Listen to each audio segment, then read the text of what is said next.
गजानन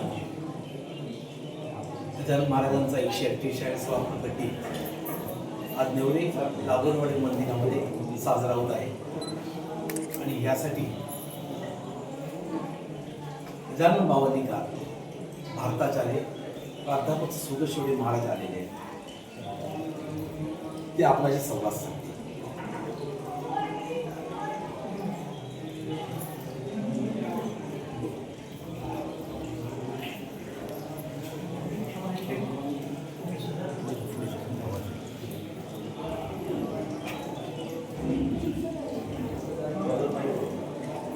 नेवरे गावचे ग्रामस्थ बंधू 2 वर्षापूर्वी प्रथम इथे आलो आणि त्यावेळी हे गजानन महाराजांचं मंदिर बघितलं. मंदिर जवळजवळ पूर्ण झालेलं भव्य मंदिर आणि त्या मंदिराच्या भोवती भक्तनिवास आणि अन्य व्यवस्था हे सगळं बघितलं. खरोखर जणू ते हे शेगाव आहे असं वाटायला लागलं की आज या ठिकाणी भक्तनिवास बदलायला चाललेलं आहे आणि मी स्वतः त्या ठिकाणी मुक्काम आला. त्यामुळे ते अगदी जवळून आत बाहेरून मी पाहतोय.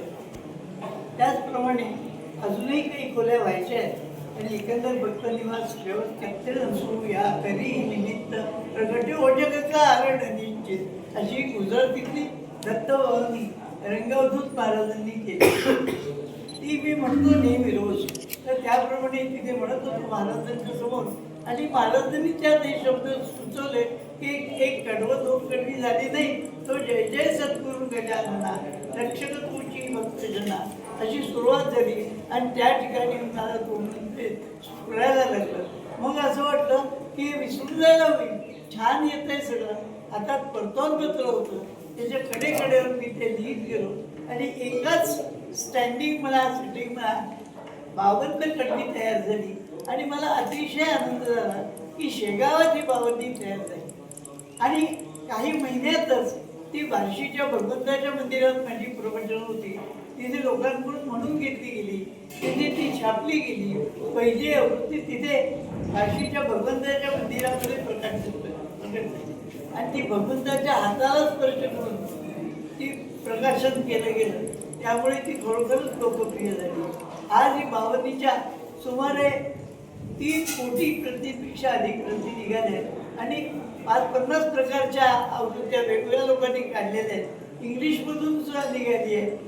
आणखी अशा प्रकारच्या अनेक आणखी एकाने नवीन आणखी इंग्लिश केलेली आहे. एक तर 52 जोडपी मला अशी माहिती की ते दर गुरुवारी 52 वेळा 52 जण उभे राहून 52 म्हणतात आणि अशा प्रकाराने एक 52 लोकप्रिय झाली.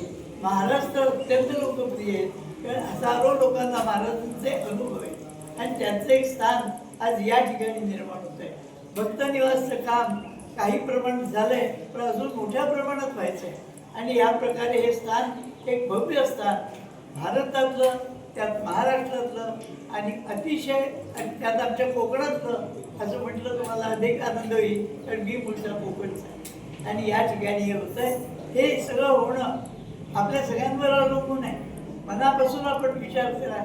काहीतरी आपल्याला जमेल ते आपण द्या. द्रव्य दिल्याशिवाय ते होणार नाही आणि द्रव्य काही कोणाच्या एकट्याच्या बापाची प्रॉपर्टी नाही. ही आपल्या बापाची प्रॉपर्टी आहे आणि त्यामुळे त्याला आपण सर्वांनी उत्तम प्रकारे हात लावून भार लावावा आणि छान प्रकारे करावी अशी मी तुम्हाला विनंती करण्याकरता आज तुमच्यासोबत बसलोय. आणखी 1 तासात माझं प्रवचन सुरू होईल. 1-1.5 तासात संपेल. त्यानंतर तासाभरात मी जेवून घेईन आणि त्यानंतरच्या तासाभरात मी इथून निघेन. अशी आमची आता कार्यक्रम ठरलेला आहे.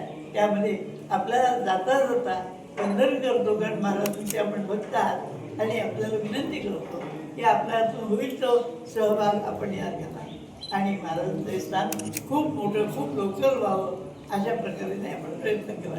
सद्गुरु श्री गजानन महाराज